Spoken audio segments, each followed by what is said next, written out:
Welcome back. एक नवा मुद्दा आणि एक नवा व्हिडिओ आपण शिकत आहोत.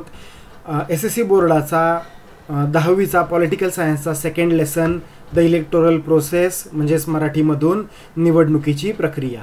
SST in Marathi by Suhas sir या आपल्या यूट्यूब चॅनलमध्ये मी सुहास सर आपल्या सगळ्यांचं सहर्ष स्वागत करतो. याच्यामध्ये आपण साध्या सोप्या मराठी भाषेमधून आपल्या मातृभाषेमधून इतिहास, भूगोल, नागरिकशास्त्र, राज्यशास्त्र, समाजशास्त्र, history, geography, political science, civics हे थोडेसे किचकट वाटणारे, थोडेसे बोरिंग वाटणारे हे जे सब्जेक्ट आहेत हे आपण साध्या सोप्या मराठी भाषेमध्ये शिकतो. ठीक आहे.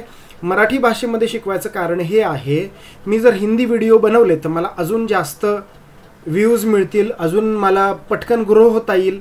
हे माहीत असून सुद्धा मी मराठी भाषा चूज यासाठी केली कारण की माझा हा विश्वास आहे की आपल्याला आपल्या मातृभाषेमधून शिक्षण मिळालं तर आपण आपल्या व्यवस्थित लक्षात राहू शकतं.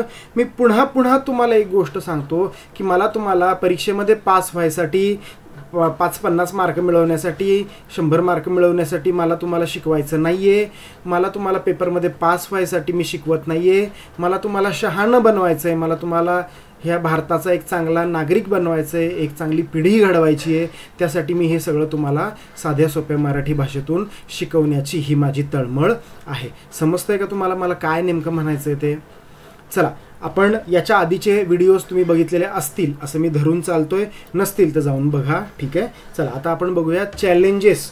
आपण इलेक्टोरल प्रोसेस बघतोय. म्हणजे काय बघतोय आपण त्याच्यामध्ये बघतोय की निवडणुकीची जी प्रक्रिया आहे भारतामधली ती कशी चालते हे आपण बघतो आहोत. चला, आता हे आपण सगळं याच्या आधी बघितलेलं आहे. या व्हिडिओमध्ये आपण बघणार आहोत चॅलेंजेस. चॅलेंजेस म्हणजे अडचणी, आव्हानं काय काय आहेत, प्रॉब्लेम्स काय काय आहेत in conducting free and fair election. मोकळ्या पद्धतीने चांगले योग्य इलेक्शन घ्यायसाठी काय काय अडचणी येतात इलेक्शन कमिशनला. इतकं सोपं आहे का हे सगळं? नाही.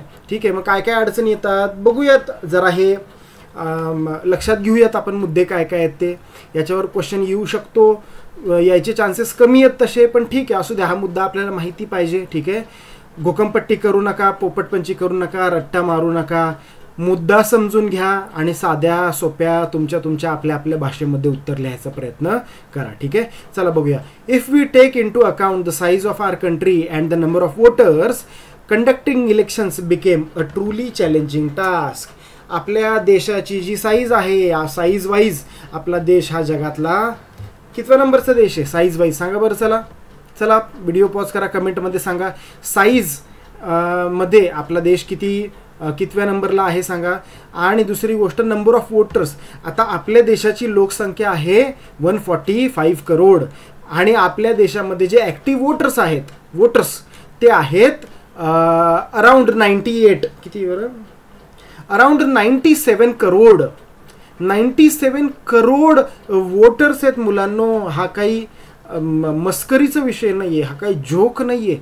97 करोड्स. अरे अख्खा युरोप आहे का नाही, त्याची पॉप्युलेशन जरी घेतली तरी ती एवढी होईल का नाही माहीत नाही. अमेरिकेची पॉप्युलेशन किती आहे माहिती का? फक्त 33 करोड पॉप्युलेशन आहे अमेरिकेची आजची 2024ची. आणि आपल्याकडे 97 वोटर्स आहेत, 97 करोड वोटर्स आहेत. सोपं आहे का रे हे सगळं मॅनेज करणं? अजिबात नाही. दिस इज दी काय इथं ते म्हटलंच आहे ना बघा, becomes a truly challenging task. पुढे बघा, the election commission has to work in accordance with the law while dealing with these challenges. आता इलेक्शन कमिशनला जे काम करावं लागतं ते कायद्याच्या चौकटीत राहून काम करावं लागतं. बरोबर आहे का?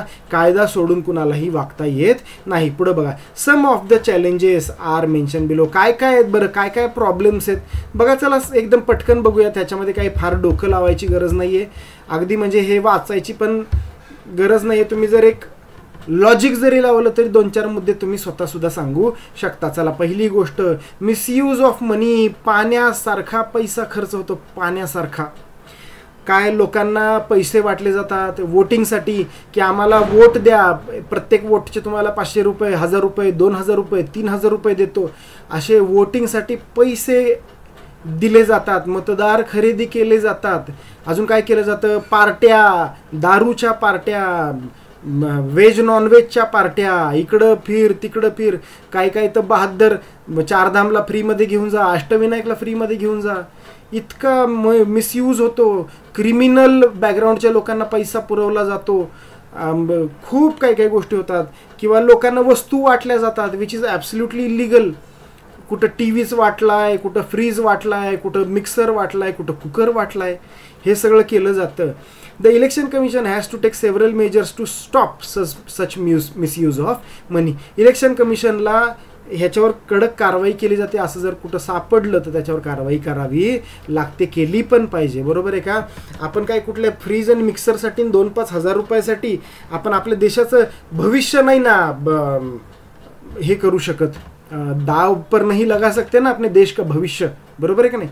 चला बघा, सेकंड बुलेट पॉईंट काय बघा. Many political parties give election tickets to the candidates with criminal background. Criminal गुन्हेगारी पार्श्वभूमी असलेल्या लोकांना तिकीट दिलं जातं, ज्यांच्यावर खुनाचा गुन्हा आहे, बलात्कार, विनयभंग किंवा फसवणुकीचा आरोप आहे, जे जेलमध्ये जाऊन आलेले आहेत, त्यांना सुद्धा तिकीट दिलं जातं. पॉलिटिकल पार्टीज त्यांना सुद्धा तिकीट देतात, वोट देणारे त्यांना सुद्धा वोट देतात, निवडून येतात.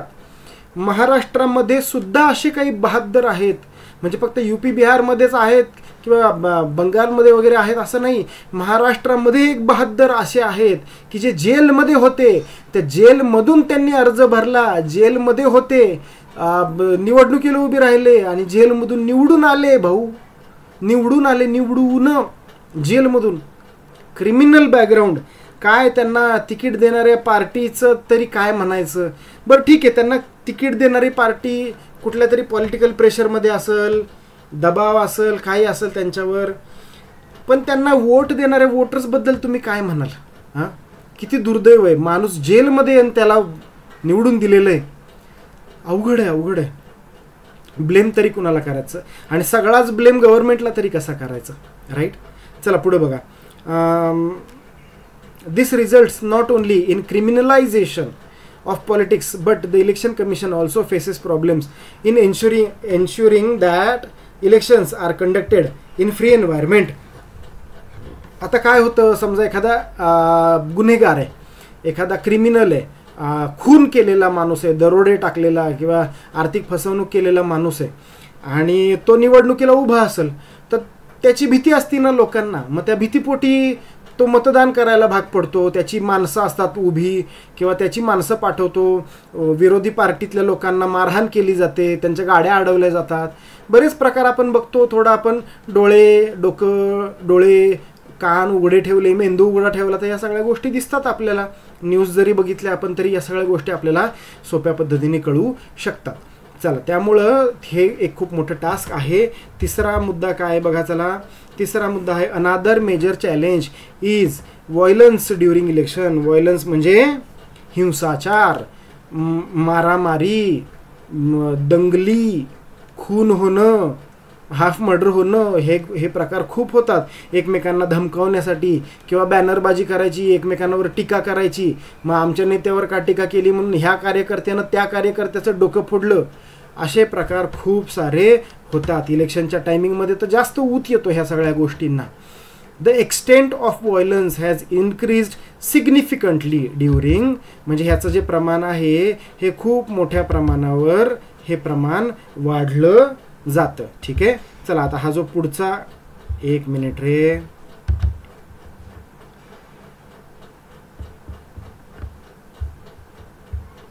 हां, हे बघा इथे हे दिसतंय का तुम्हाला समोर? इथं आहे मी आत्ता. ठीक आहे. All political parties should help the election commission to control this violence. सगळ्या पॉलिटिकल पार्टीनं मदत केली पाहिजे, पण ह्या सगळ्या म्हणायच्या गोष्टी आहेत. बरोबर आहे ना? काही कोणी मदत करत नाही. प्रत्येकजण आपल्या स्वार्थापुरतं बघतो. आपली सत्ता कशी येईल, आपले कॅन्डिडेट्स कसे निवडून येतील, मग ते गुन्हेगार असो, ते दरोडेखोर असो, आर्थिक गुन्हे केलेले असो, बलात्कारी असो, खुनी असो, काही फरक पडत नाही. फक्त सत्तेशी मतलब आहे. दुर्दैव. शेवटचा पॉईंट आहे to remain a continuing influence on politics, म्हणजे आपलाच पॉलिटिक्समध्ये, आपला ह्या देशाच्या किंवा आपल्या राज्याच्या गावाच्या पॉलिटिक्समध्ये आपलाच वरचष्मा राहिला पाहिजे, आपलाच दबदबा राहिला पाहिजे, सगळ्या नाड्या आपल्याच हातामध्ये राहिल्या पाहिजे, सगळ्या कठपुतल्या आपण जशा नाचवू तशाच नाचल्या पाहिजे. यासाठी काय केलं जातं? Leaders give election tickets to their own relatives. म्हणजे हे जे पॉलिटिकल लीडर्स आहेत हे आपल्याच मुलाला, मुलीला, भावाला, बायकोला, आई वडिलांना, काय भाच्याला, पुतण्याला, भाचीला निवडणुकीमध्ये उभं करतात, तिकीट मिळवून देतात, किंवा स्वतःच्या हातात असेल तर स्वतः तिकीट देतात, निवडून आणतात, आपल्या नातवांना निवडून आणतात आणि सगळ्या गोष्टी आपल्याच हातात कशा राहतील हेच बघतात. म्हणजे सगळीकडे यांची सत्ता पाहिजे. आणि याला हे बघा तिथं पुढं काय लिहिलं वाचतो, this practice creates a family monopoly in politics. Monopoly म्हणजे मक्तेदारी, म्हणजे राजकारणामध्ये मक्तेदारी किंवा एकच एक घराणे, हां त्याला मराठीमध्ये खूप छान शब्द आहे, घराणेशाही. एकच घराणं. आजा आमदार होता, आजा झाल्यानंतर त्याचा मुलगा आमदार झाला, त्याचा नातू आमदार झाला, आता त्याचा पंतू आमदार झाला. एकाच घराण्याकडे सगळं. म्हणजे बाकीचे काय बावळटच आहेत नाही का, म्हणजे बाकीच्यांना अक्कलच नाही. अक्कल काय ती फक्त एवढी यांनाच आहे नाही का.